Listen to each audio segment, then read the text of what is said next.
মুসলমান ঘরে ছেলে মেয়েরা বারা তরুণেরা এ নবী পাকে প্রেমিকেরা এজন্য আম্মা জান আমিনা বলতে লেগেছে, আমি মা আমিনা মা হবার পরেও কখনোই বুঝতে পারিনি আমার গর্ভে সন্তান ছিল, আমার গর্ভে বাচ্চা ছিল।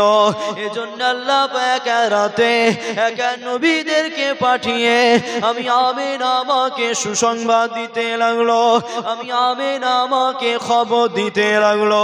কোন রাতে আল্লাহর ফেরেশতা হযরতে জিবরাইলকে পাঠিয়ে দিয়ে আমি আমিনা মাকে সুসংবাদ দিতে লাগলো, ও মা আমিনা শুনে রেখে দাও, তোমার গর্ভে একটা বাচ্চা রয়েছে, তোমার গর্ভে একটা সন্তান রয়েছে।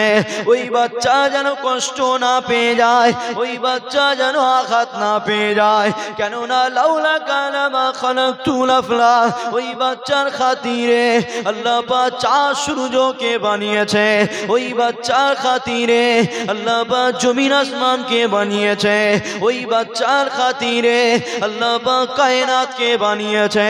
ও মা আমিনা শুনে রেখে দাও, তোমার বাচ্চাকে আল্লাহ এত সম্মান এত ইজ্জত দিয়েছে, দুনিয়ার জমিনে যত বাচ্চা এসেছে আর আসবে সবার নাম দুনিয়ার বাপ দাদুরা রেখে দেয়, দুনিয়ার মানুষেরা রেখে দেয়, আর তোমার বাচ্চাকে আল্লাহ এত সম্মান এত ইজ্জত দিয়েছে, তোমার বাচ্চার নাম দুনিয়ার কেউ রাখবে না।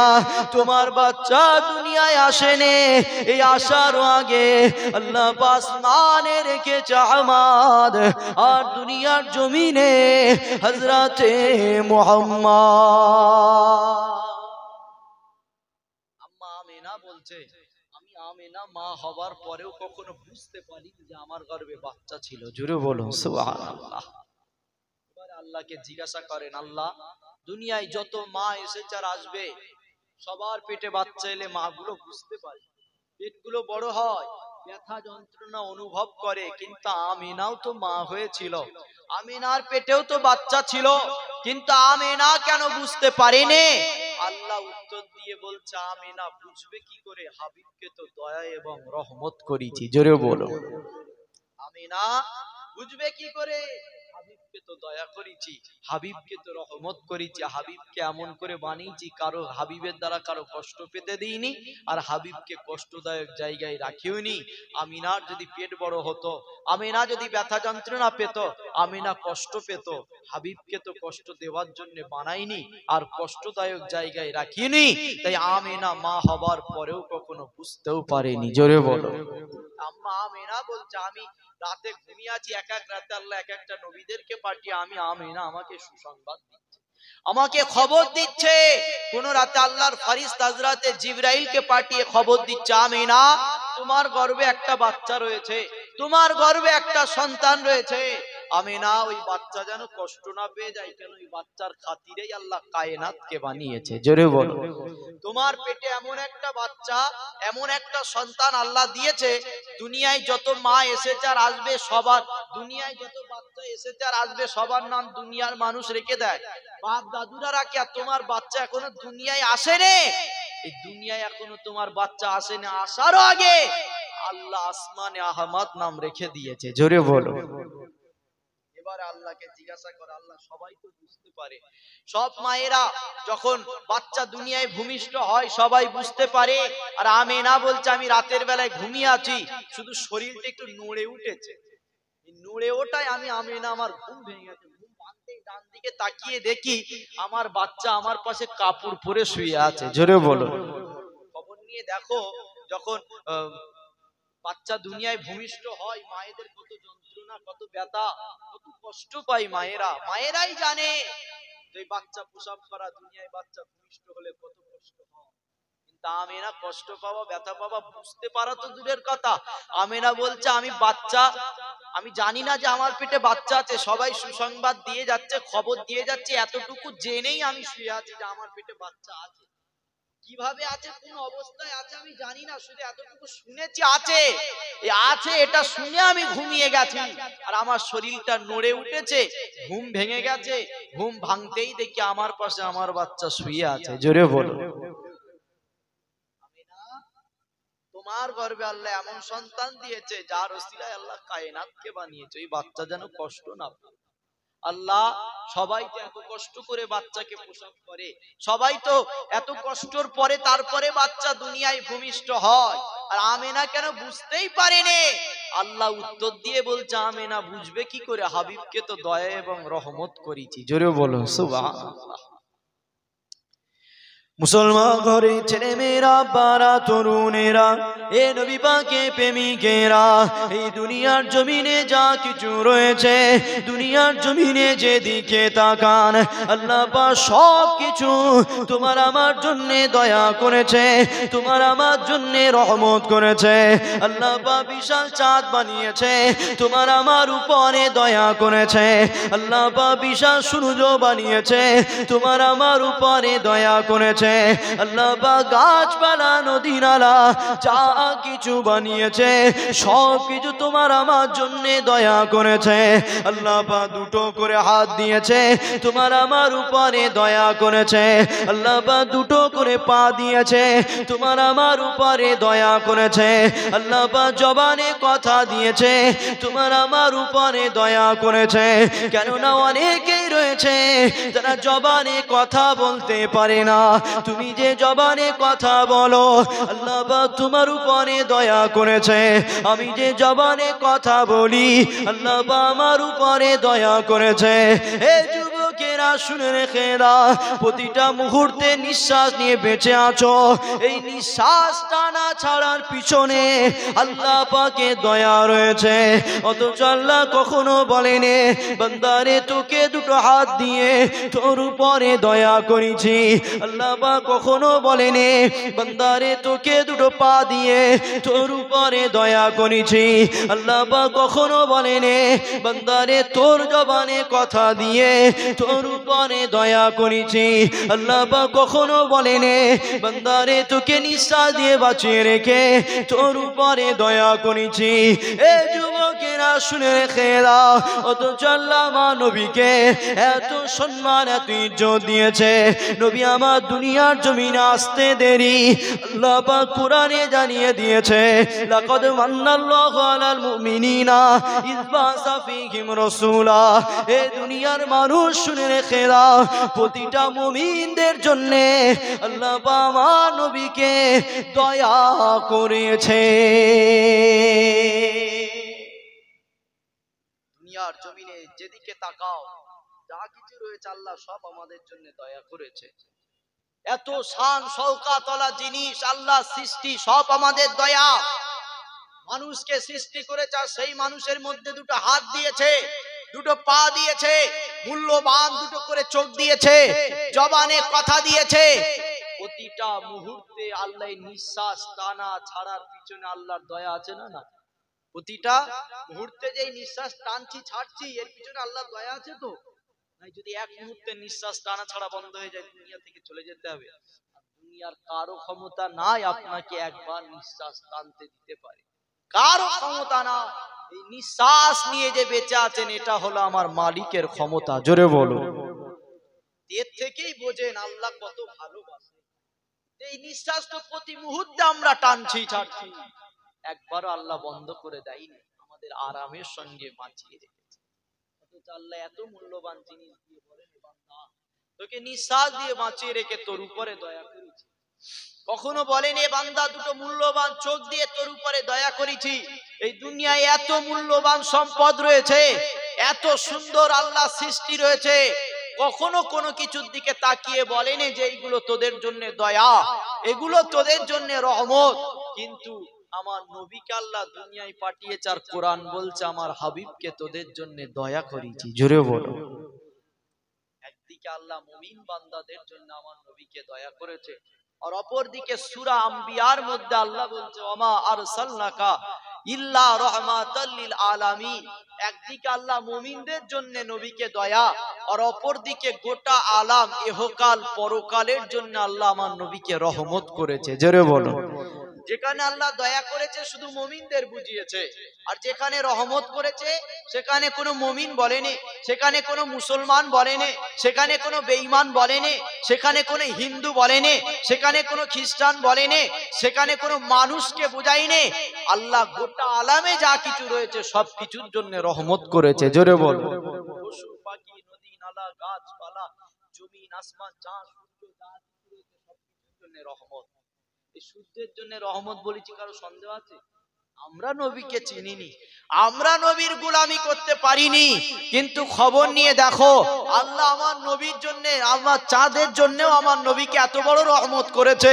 আমার নবী যখন চাঁদের দিকে ইশারা করেছে, দুনিয়ায় মানুষ নবীকে চেনে না, আমরা গোলামি করতে পারিনি, কিন্তু চাঁদের দিকে নবী ইশারা করেছে, চাঁদ গোলামির পরিচয় দিয়ে নিজের বুকটাকে চিরে দিয়েছে। জোরে বল। নবীর গোলামির পরিচয় দিয়ে চাঁদ নবীর ইশারা করতে দেরি, নিজের বুকটাকে চিরে নবীর গোলামির পরিচয় দিতে দেরি করে না। জোরে বলো।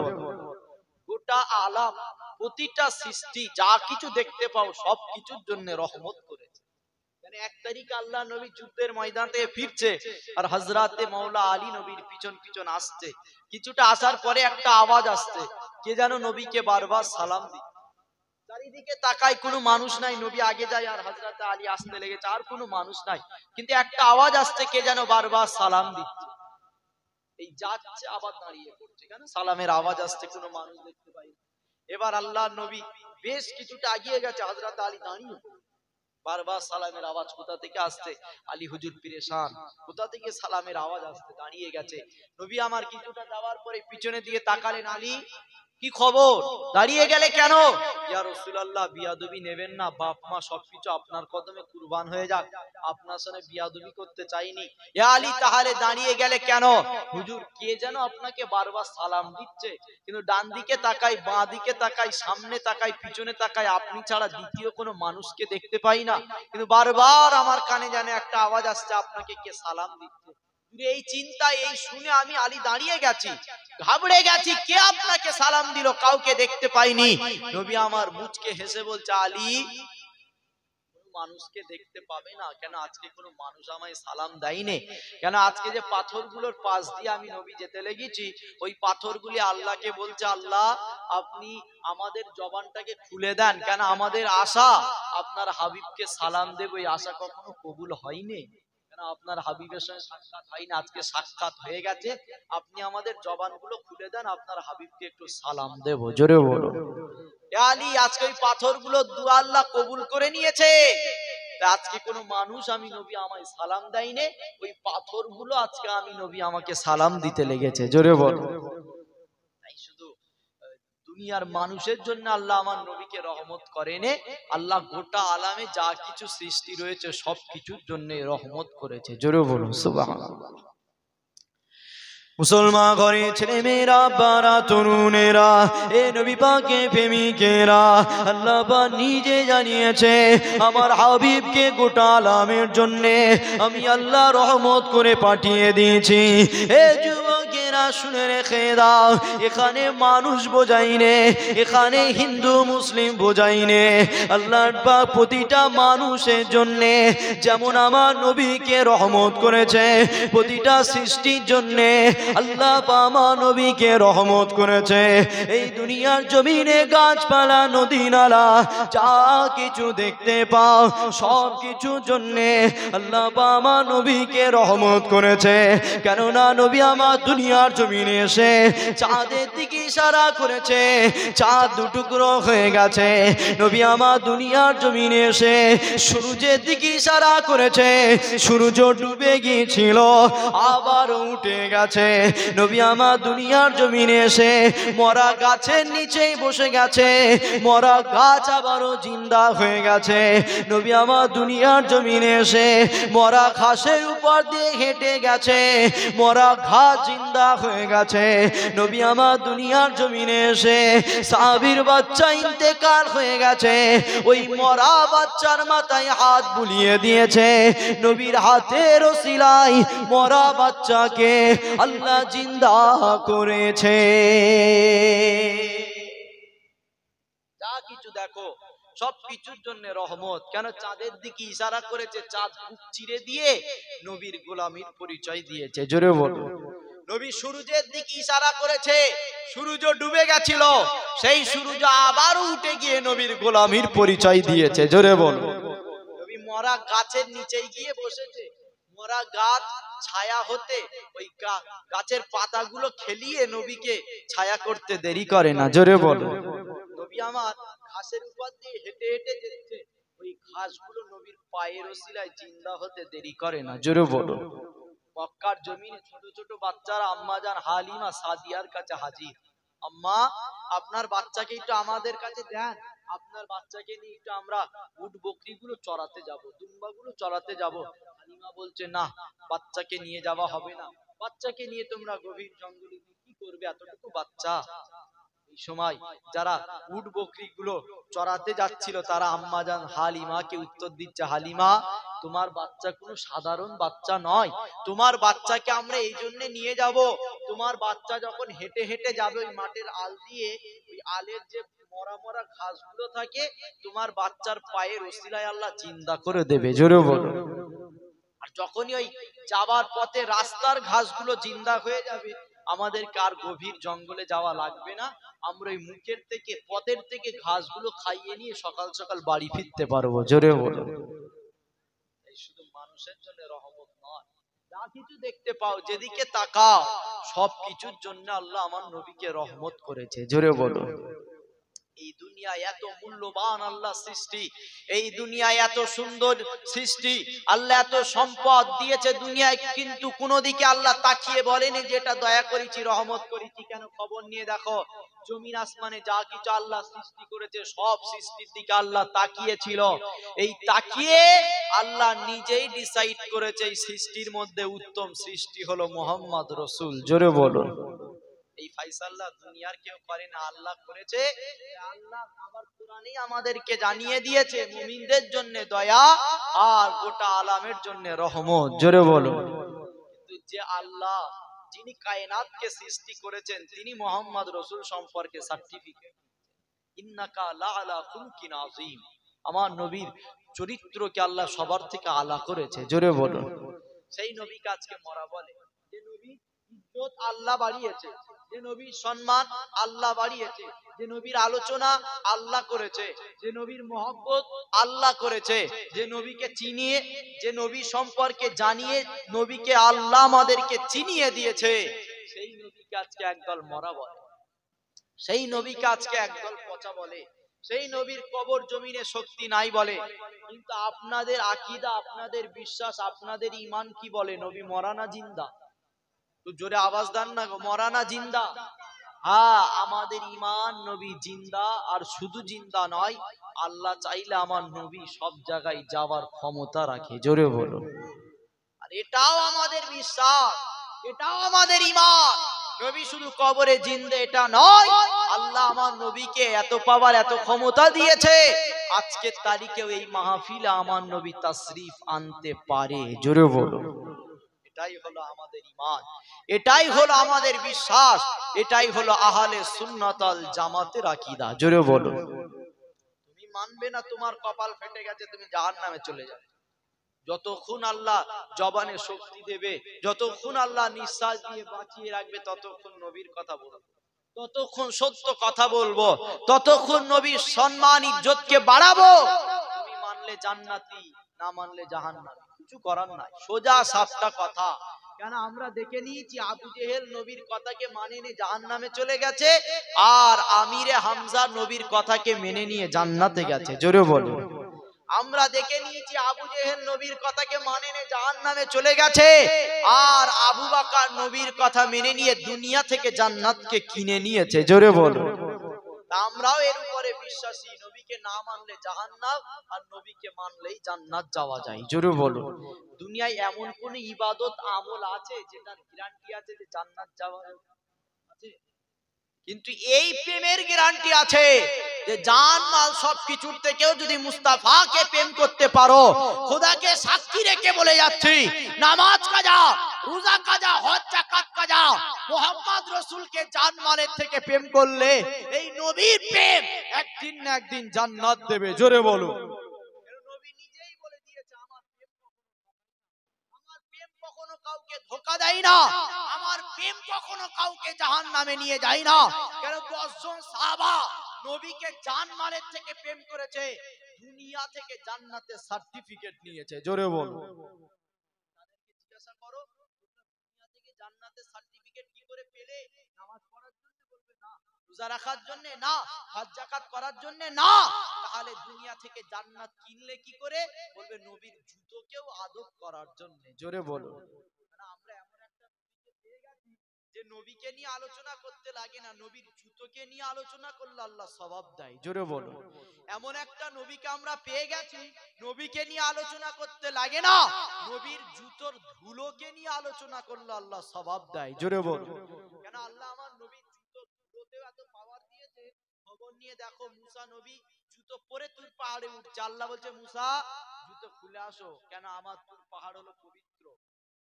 আর তুর পাহাড়ের থেকে আরশে আজিমের সম্মান বেশি না কম? বলেন না গো, বেশি।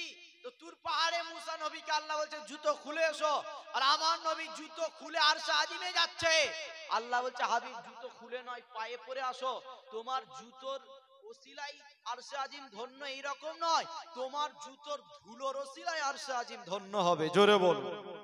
আমরা এমন একটা নবীকে পেয়ে গেছি, নবীর জুতোর ধুলোতে আল্লাহ সম্মান দিয়েছে। এমন একটা নবীকে পেয়ে গেছি, নবীর পেশাবকেও আল্লাহ সম্মান দিয়েছে। কেন? নবীর পেশাব মোবারককে সাহাবা পান করেছে, আল্লাহ তার শরীর থেকে খুশবু জারি করেছে। জোরে বলো। কিন্তু এই শান শওকত ইজ্জত আল্লাহ দিয়েছে আমার নবীর, মানুষ উঠে পড়ে লেগেছে নবীর সম্মানকে কমানোর জন্য। তাই আপনাদেরকে আজকের তারিখেও নবীর আলোচনা করছি, নবীর সম্মান বুঝাচ্ছি। কেন আমাদের সিলসিলা, আমাদের আকীদার মানুষগুলো এই বিভ্রান্তি, এই যারা আমাদের মাইন্ডকে অন্যদিকে নিয়ে যাবার চেষ্টা চালাচ্ছে, তাদের ফাঁদে আমরা পা দিয়ে মোহাম্মদ রসুল থেকে আমরা আস্তে আস্তে সরে যাচ্ছি, ঈমান দুর্বল কমজোরি হয়ে যাচ্ছে। তাই বুঝাচ্ছি, শোনো আমার নবী মরা নয়। তাই শোনো, আমার নবী মিরাজে গিয়েছিল, এটা অস্বীকার করার জায়গা নয়।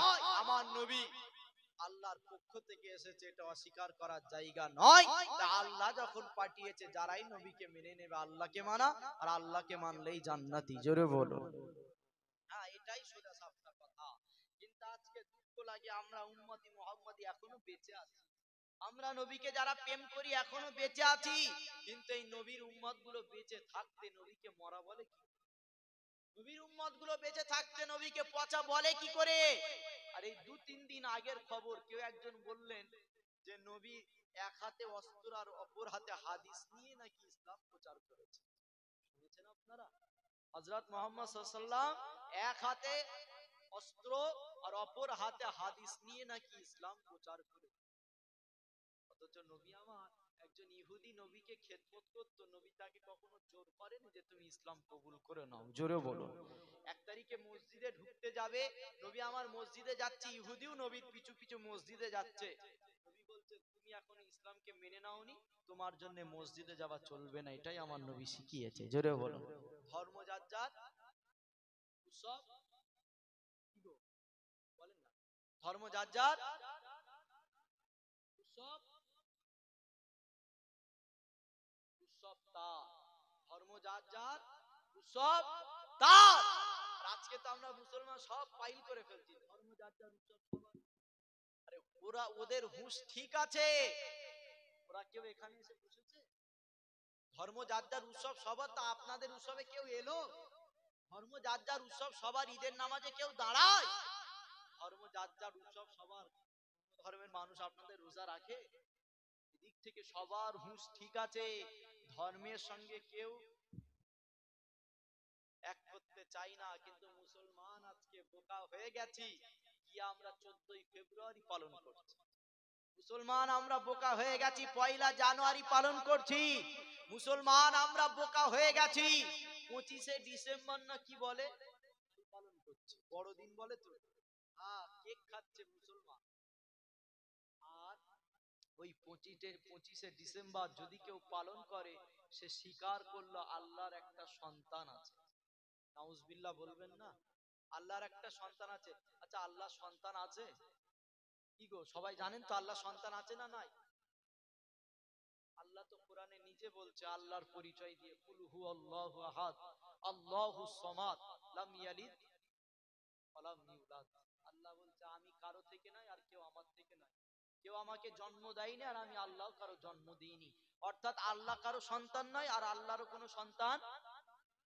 আল্লাহ তো নিজের পরিচয় নিজে দিয়েছে। আর মুসলমান এত বোকা, কোরআনে ছোট সূরাটাও পড়েনি, ব্যাখ্যাটাও জানে না, তাই হই হই করছে, মনে করছে এটা আমাদের উৎসব, এই বলে বড়দিন পালন করছে, 25শে ডিসেম্বর পালন করছে। আর মুসলমান এইটাকে প্রচার করে দিচ্ছে যে আল্লাহর একজন সন্তান আছে। অথচ নবী শিখিয়েছে ধর্ম যার যার উৎসব তাই। একজন ইহুদি মসজিদে উঠতে গিয়েছে, নবী বলছে না, তুমি এখন ইসলামকে মেনে নাওনি, মসজিদে যাওয়া চলবে না, তুমি বাড়িতে চলে যাও, সন্তানদেরকে নিয়ে থাকো, আমি নামাজটা পড়ে নি। ইহুদি জবাব দিচ্ছে, হুজুর, যে চোখ নবী চিনে গেছে ওই চোখ পরিবারকে আর ভাল লাগে না। জোরে বলো। যে চোখ নবী চিনে গেছে ওই চোখ আর মা বাপ সন্তানকে ভালো লাগে না। তাহলে তুমি বাইরে দাঁড়িয়ে এতক্ষণ কি করবে? আপনি যখন মসজিদে ঢুকে যাবেন, আমার চোখ আমাকে জিজ্ঞাসা করবে তোর নবী কোথায় গেল। আপনি যখন মসজিদে ঢুকে যাবেন, আমার মন আমাকে জিজ্ঞাসা করবে তোর নবী কোথায় গেল। আমি আমার চোখকে উত্তর দিয়ে বলবো, আমি আমার মনকে উত্তর দিয়ে বলবো, নবী মসজিদে নামাজ পড়তে গেছে, নবীর জুতো মোবারক বাইরে রয়েছে। জোরে বলো। ইহুদির ভালোবাসা। ইহুদি মুসলমানের কথা বলছি, ইসলামকে মেনে নিয়েছে তার কথা বলছি না। ইহুদি তার ভালোবাসা, নবী মসজিদে নামাজ পড়তে যাবে, নবীর জুতো মোবারক তো বাইরে থাকবে। হুজুর যতক্ষণ আপনি বাইরে না আসবেন ততক্ষণ আপনার জুতোটাকে বুকে করে নিয়ে বসে থাকবো। জোরে বলো। সেই ইহুদিকে নবী কখনো জোর করেনি যে তুমি আমার ধর্মে ইসলামকে কবুল করে নাও। কেন এই ইহুদি যদি ইসলামকে কবুল করে নিত তাহলে তার মা বাপ কষ্ট পেত। ইসলাম কখনো কাউকে কষ্ট দিতে আসেনি, ইসলাম শান্তির নাম। ইসলাম ইসলাম তো মানুষকে মানবতা, সভ্যতা, ইনসাফ, ইনসানিয়াত, ভ্রাতৃত্ব শিখিয়েছে। সেই ইসলাম মানুষের উপরে কি করে জুলুম করবে? তাই যারাই বলছে মুহাম্মদ রাসূল নাকি অস্ত্র দিয়ে দিন প্রচার করেছে, তোমাদের একটু এই বিষয় পড়া দরকার ছিল যে মুহাম্মদ রাসূল একজন ইহুদির সঙ্গে কি ব্যবহার করেছে। তাকে কখনো বলেনি যে তুমি ইসলামকে কবুল করে নাও। কিন্তু 1 তারিখে যখন সে অসুস্থ হয়ে গেছে, কেন রোজ নবীকে খেদমত করত, 1 তারিখে আর আসেনি, হুজুর পানি তুলে দেয়নি, বেলাল তুলে দিচ্ছে। নবী বলছে বেলাল সেই ইহুদি আল্লাহর বান্দাটা কোথায়, যুবকটা কোথায় গেল? বলছে অসুস্থ, বিমারি হয়েছে। নবী বলছে যাও গিয়ে আমার সাহাবাদেরকে শুনিয়ে দাও, নামাজ 10 মিনিট লেটে হবে, আমি ওই ইহুদিকে দেখতে যাব। জোরে বলো। আমার নামাজকে লেট করে দিয়ে ওই আল্লাহর বান্দা ইহুদিকে দেখতে গেছে, গিয়ে দেখছে বিছানায় শুয়ে আছে, অসুস্থ, বিমারিতে। নবী আমার বলছে শোনো, তোমাকে আমি বড় ভালোবাসি, কেন তুমি আমায় খেদমত করো, তাই তোমার উপরে জোর জুলুম কখনো করিনি আর আজও করব না। কেন তুমি মৃত্যু সজ্জায় সজ্জিত, তাই তুমি যদি আজকে দুনিয়া থেকে চলে যাও, আমি তো তোমাকে ভালোবাসি, তুমি জাহান্নামে চলে যাবে এটা তো আমি চাই না। আমার বলার দায়িত্ব একবার বলছি, কেন তোমার শেষ সময় বলার দায়িত্ব বলছি, তোমার উপরে জোর করছি না। তুমি যদি চাও এখন ইসলামকে গ্রহণ করে নাও, কেন তুমি যদি দুনিয়া থেকে চলে যাও জাহান্নামে যেতে হবে, তাই ঈমানটা কমসে কম মেনে নাও। এবার ইহুদি একবার বাপের দিকে তাকায়, মায়ের দিকে তাকায়, কেন যদি আমি ইসলাম গ্রহণ করে নি মা বাপ কষ্ট পেয়ে যাবে, তাই মা বাপের দিকে তাকাচ্ছে। মা বাপ কি বলে? মা বাপ উত্তর দিয়ে বলছে সারাটা জীবন তো নবীর কদমে কাটিয়ে দিয়েছিস, নবীর উপর ঈমান নিয়ে বাকি জীবনটা নাই নবীর সঙ্গেই কাটিয়ে দে। জোরে বলো। মা বাপের কাছ থেকে যখন পারমিশন পেয়ে গেছে, নবী আমার হাত বাড়িয়ে দিয়েছে, হাতে হাত দিয়েছে, ঈমানি কলেমা পড়েছে, মুসলমান হয়ে গেছে, ঈমানদার হয়ে গেছে, ঘোষিত জান্নাতি হয়ে গেছে। জোরে বলো। জীবনে মসজিদে গেছিল? জীবনে কোরআন কি জিনিস খুলে দেখেনি? আমরা এমন একটা নবীকে পেয়ে গেছি, সোজা সাপটা কথা, নবীকে না মানলে জাহান্নাম, আর নবীকে মানলেই জান্নাত যাওয়া যায়। জোরে বলো। সেই নবীকে নিয়ে প্ল্যান হচ্ছে আর আমরা মুসলমান সেই মুসলমান সেই নবীকে সম্মান ইজ্জত ছোট করার চেষ্টা করছে, তাদেরই অশুনি আমরা। আমরা মুসলমান আজকে নবীকে মরা বলছে, পচা বলছে, আমরা তাদের কথা মানছি। আমার নবী মরা? কোরআনটা পড়ে দেখে নাও, কোরআন বলছে ওয়ালা তাকুলু লিমা ইউক্তালু ফি সাবিলিল্লাহি আমওয়াত বাল আহইয়াউ ওয়ালাকিন লা তাশউরুন। জোরে বলো। আল্লাহর কোরআন বলছে যারাই আল্লাহর রাস্তায় শহীদ হয়ে গেছে তাদেরই লাশ কবরে জিন্দা রয়েছে। জোরে বলো। যারা আল্লাহর রাস্তায় শহীদ হয়ে গেছে তাদের লাশ কবরে জিন্দা। কি হালাতে কি অবস্থায় রয়েছে এটা জানার চেষ্টা করুন। শুধু এর উপরেই বিশ্বাস রাখো, যারাই আল্লাহর রাস্তায় শহীদ হয়ে গেছে তাদের লাশই আল্লাহ কবরে জিন্দা রেখেছে। জোরে বলো। যারাই শহীদ হয়ে গেছে তাদের লাশ কবরে জিন্দা। এবারে আপনি কালকে যদি আল্লাহর রাস্তায় শহীদ হয়ে যান, কোরআন বলছে আপনার লাশ জিন্দা থাকবে। কাল যদি আমি আল্লাহর রাস্তায় শহীদ হয়ে যাই, কোরআন বলছে আমার লাশ কবরে জিন্দা থাকবে। শুধু তাই নয়, আল্লাহর কোরআন আমাদেরকে শিখিয়ে দিয়েছে প্রত্যেকটা মুমিনদের লাশকে আল্লাহ কবরে জিন্দা রেখেছে। জোরে বলুন। প্রত্যেকটা মুমিনদের লাশ কবরে জিন্দা, প্রত্যেকটা হাফেজে কোরআনের লাশকে আল্লাহ কবরে জিন্দা রেখেছে। জোরে বলুন। কেন একটা হাফেজে কোরআন যারা হাফেজ তাদেরকে যখন কবরে শোয়ানো হয়, আল্লাহ উপর থেকে বলে কবরের মাটি আমার ওই বান্দা বান্দিকে খাবি না। আর কবর মাটি নিজে থেকে আল্লাহকে উত্তর দিয়ে বলে আল্লাহ আপনার ওই বান্দা বান্দিকে আমি খাবো, ভক্ষণ করব কি করে? আপনার ওই বান্দা বান্দি তো আপনার কোরআনকে সংরক্ষণ করে রেখে দিয়েছে। জোরে বলুন। কোরআন বলছে প্রত্যেকটা শহীদ কবরে জিন্দা। কোরআন বলছে প্রতিটা মুমিন কবরে জিন্দা। কোরআন বলছে হাফেজে কোরআন কবরে জিন্দা। জোরে বলুন। লাশকে তুলে তুলে অন্য জায়গায় দাফন করা হতো। উহুদের ময়দানে যারা শহীদ হয়ে গেছিল তাদেরকে কবরস্থ করা হয়ে গেছিল, আর এই কবর থেকে কোনো কারণবশত লাশগুলোকে তুলে তুলে অন্য জায়গায় দাফন করা হচ্ছিল। যখন এই কবর খুঁড়ছিল, তাফসিরে মাজাহারি বলে একটা কিতাব আছে, এই কিতাবে স্পষ্ট পেয়ে যাবেন ওয়ালা তাকুলু লিমা ইকতালু ফি সাবিলিল্লাহি আমওয়াত। এই আয়াতের ব্যাখ্যায় তাফসিরে মাজাহারি খুলে দেখে নেবেন, যারা কবর খুঁড়ছিল লাশগুলোকে তুলবে বলে কবর খুঁড়তে খুঁড়তে যে অস্ত্র দিয়ে কবর খুঁড়ছে ওই অস্ত্রটা একজন শহীদের পায়ে গিয়ে লেগে গেল। তার নাম কেউ জানে? নবীর চাচা হযরতে আমিরে হামজা। নবীর চাচা হযরতে আমিরে হামজা, হুজুরের পায়ে অস্ত্রের আঘাত লেগে গেছে। হুজুর কিন্তু দুনিয়া থেকে শহীদ হয়ে গেছে, চলে গেছে, কবরস্থ হয়ে গেছে। পরে কবর থেকে তুলছে, তখনকার ঘটনা বলছি। যে অস্ত্র দিয়ে কবর খুঁড়ছিল, খুঁড়তে খুঁড়তে পায়ে লেগে গেছে। যারা কবর খুঁড়ছিল তারা বলছে অস্ত্র পায়ে লাগার সাথে সাথে তখনও পর্যন্ত ওই পা থেকে টাটকা রক্ত ঝরছে। জোরে বলো। অর্থাৎ এর থেকেই বোঝা যায় প্রতিটা শহীদকে আল্লাহ কবরে জিন্দা রেখে দিয়েছে। জোরে বলো। আর একদিকে আবু জেহেল বেঈমান, কপাল ফাটা জাহান্নামে চলে গেছে, আর অপর দিকে আমিরে হামজা ঈমানদার জান্নাতি হয়ে গেছে। পার্থক্য কোন জায়গায় জানেন? এই জায়গার পার্থক্য শুধু মুহাম্মদ রাসূল। জোরে বলুন। কেন আবু জেহেল নবীকে মেনেছিল, আর আমিরে হামজা নবীর চাচা নবীকে মেনে নিয়েছে। এই নবীকে মানার জন্য তার লাশ কবরে জিন্দা রয়েছে। জোরে বলুন। তাহলে পার্থক্য এই জায়গায় শুধু নবী, নবীকে মেনে নিয়েছে তাই ঈমানদার হয়েছে, আর ঈমানদার হয়েছে বলে কবরে জিন্দা। প্রথমে কাকে মেনেছে বলে ঈমানদার বলেন? নবীকে। নবীকে মেনেছে বলে ঈমানদার, আর ঈমানদার হয়েছে বলে কবরে লাশ জিন্দা। ভালো করে বুঝেন, প্রথমে নবীকে মেনেছে তাই তার সেই ঈমানদার, আর ঈমানদারের জন্য কবরে লাশ জিন্দা। তাহলে মূলত কবরে লাশ জিন্দা কার ওসিলায়? নবীর ওসিলায়। যে নবীর ওসিলায় যাকে প্রেম করলে মানলে লাশ কবরে জিন্দা থাকে, সেই নবী যদি বলে মরে গেছে, এটা বিশ্বাস করা যায়? কিন্তু আজকে ওয়াজ হচ্ছে সেই নবী নাকি পচে গেছে, মরে গেছে। একটা কথা বলে যাই, মাথায় রাখবেন, কোথাও লেখা নাই শিক্ষিত ব্যক্তি জান্নাত যাবে, আর কোথাও লেখা নাই মূর্খ ব্যক্তি জাহান্নামে যাবে।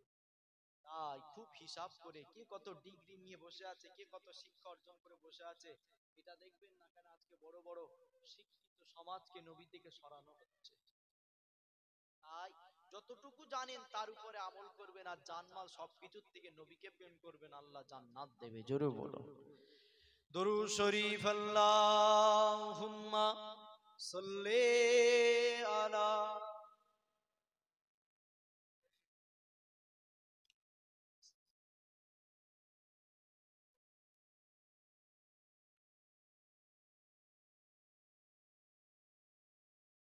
কালমা লা ইলাহা ইল্লাল্লাহ, লা ইলাহা।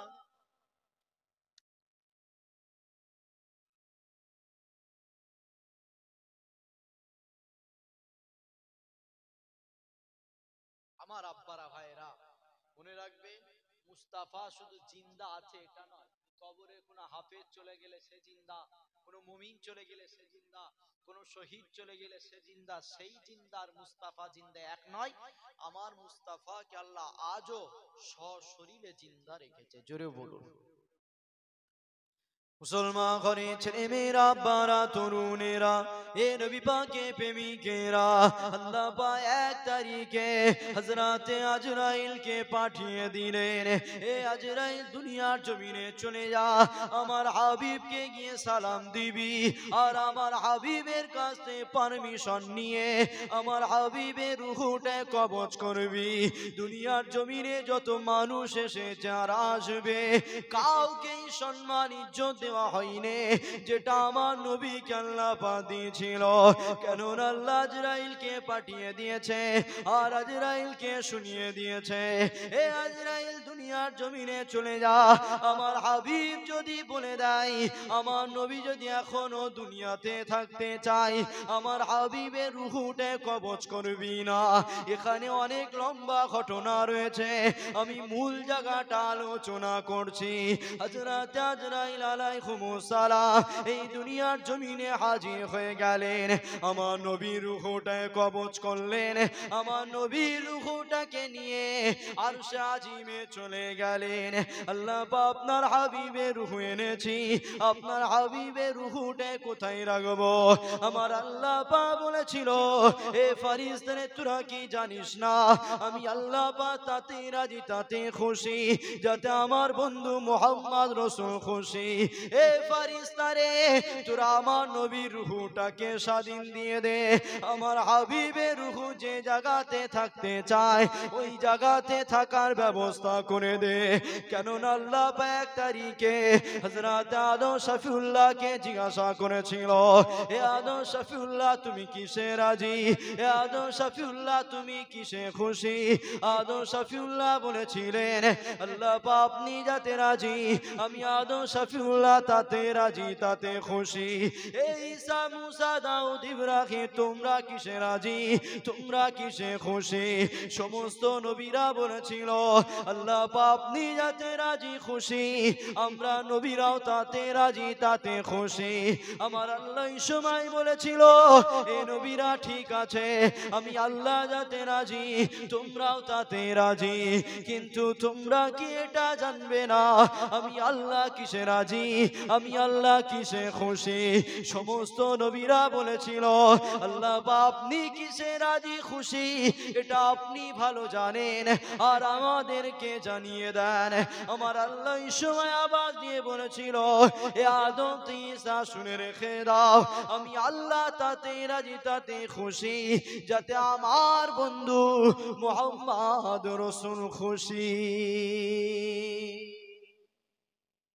আল্লাহ 1 তারিখে আজরাইলকে পাঠিয়ে দিলেন, যা দুনিয়ায় আমার হাবিবের রূহটাকে কবজ করে আন।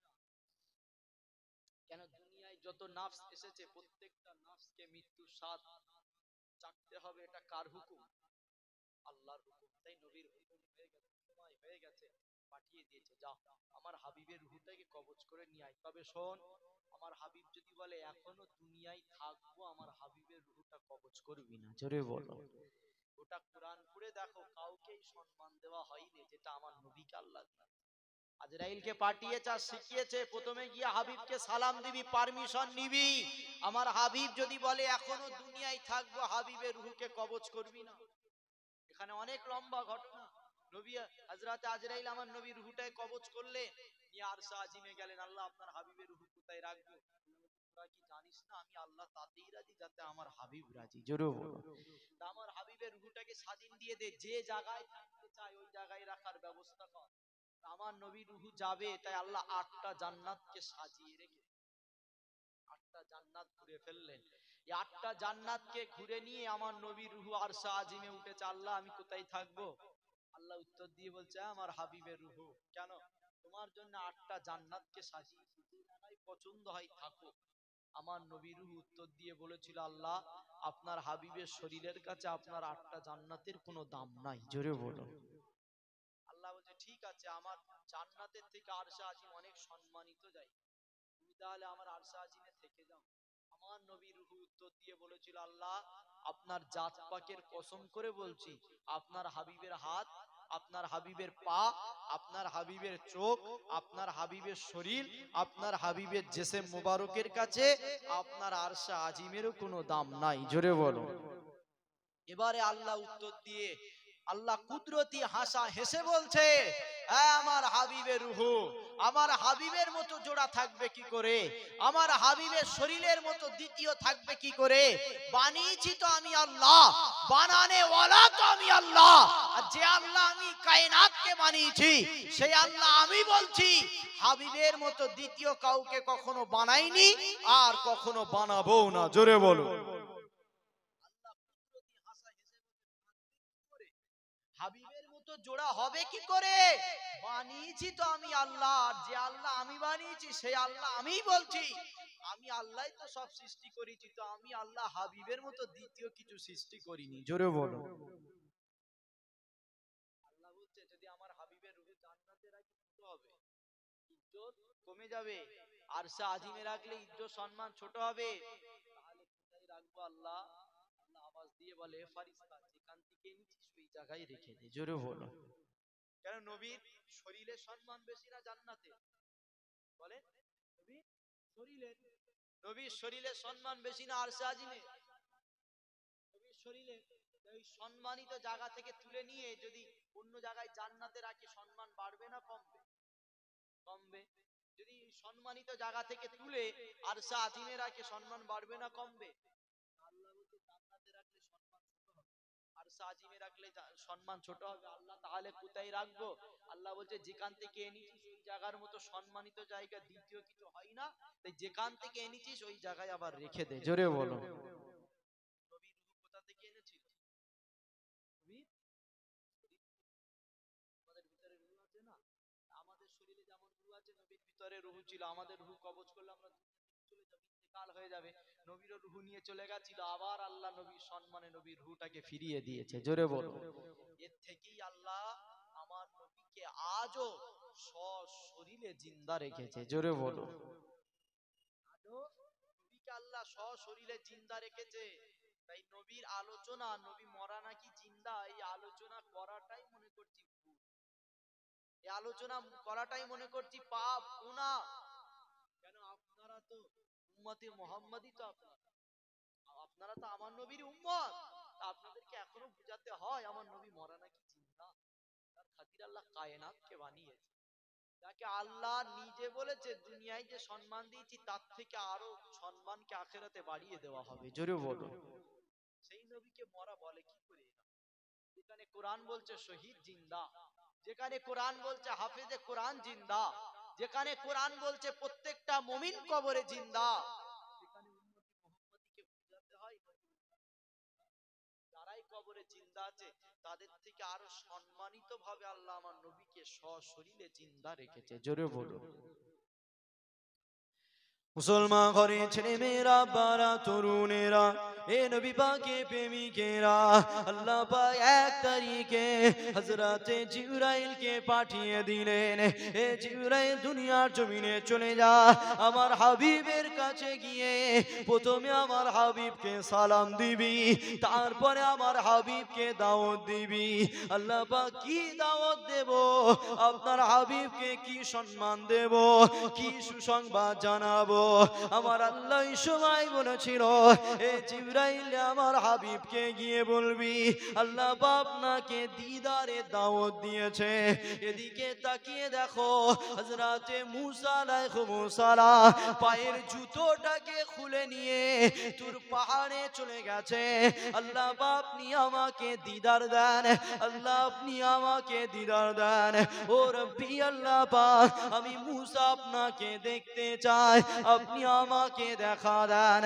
আল্লাহ পাক দেখা দেয়নি, এ মুসা রে হবে না। এদিকে মুসা নবী আল্লাহকে দেখবে বলে তুর পাহাড়ে চলে গেছে, এদিকে মুসা নবী আল্লাহকে দেখবে বলে পায়ের জুতো খুলে ফেলেছে। এদিকে মুসা নবী আল্লাহকে দেখবে বলে আল্লাহর কাছে দোয়া চাইছে। আর আল্লাহ আমার নবীকে এত সম্মান এত ইজ্জত দিয়েছে। গোটা কোরআনকে নিয়ে রিসার্চ করো, গোটা কোরআন পড়ে দেখে না, কোথাও পাবে না আমার নবী কখনো কোন পাহাড়ের উপরে উঠে আল্লাহকে বলেছিল আল্লাহ আপনি আমাকে দিদার দেন। এ যুবক কোথাও খুঁজে পাবে না আমার নবী কখনো দোয়া চেয়েছিল আল্লাহ আপনি আমাকে দেখা দেন।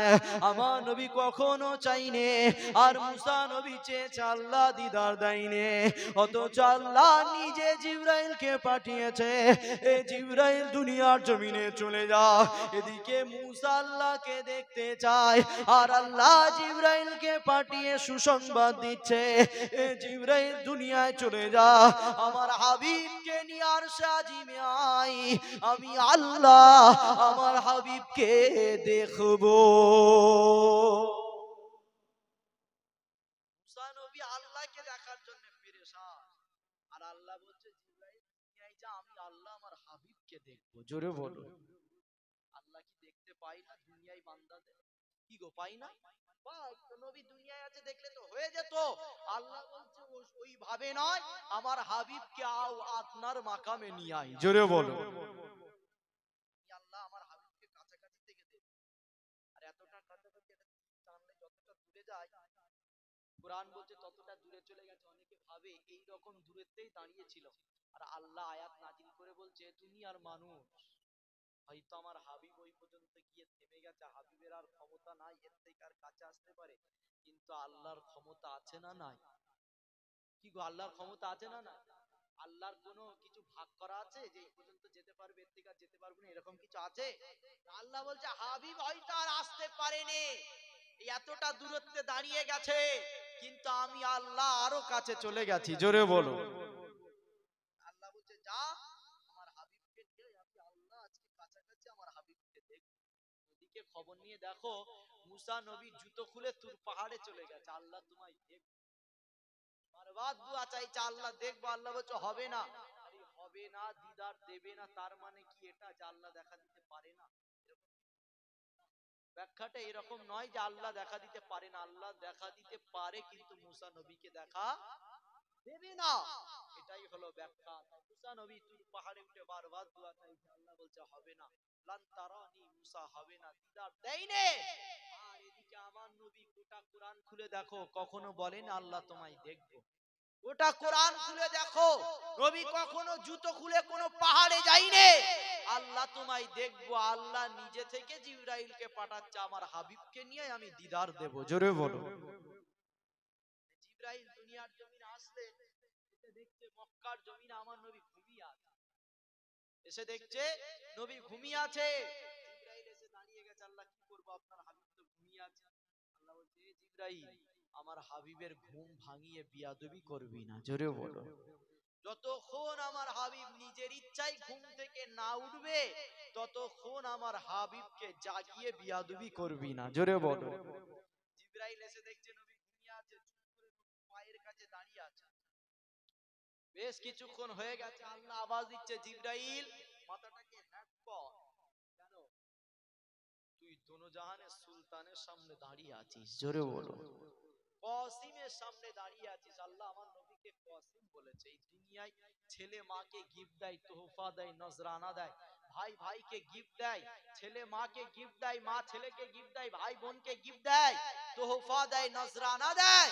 আর আল্লাহ দুনিয়াকে সৃষ্টি করে আমার নবীকে তোহফা নজরানা দিয়েছে। জোরে বলো, আল্লাহ বলছে দুনিয়াটাকে গিফট করেছি, তার সামনে দাঁড়িয়ে আছিস, মাথাটাকে হ্যাট কর।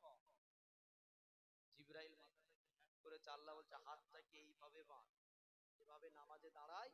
আল্লাহ বলছে এইভাবে নামাজের হালাতে হাতটাকে বেঁধে নবীর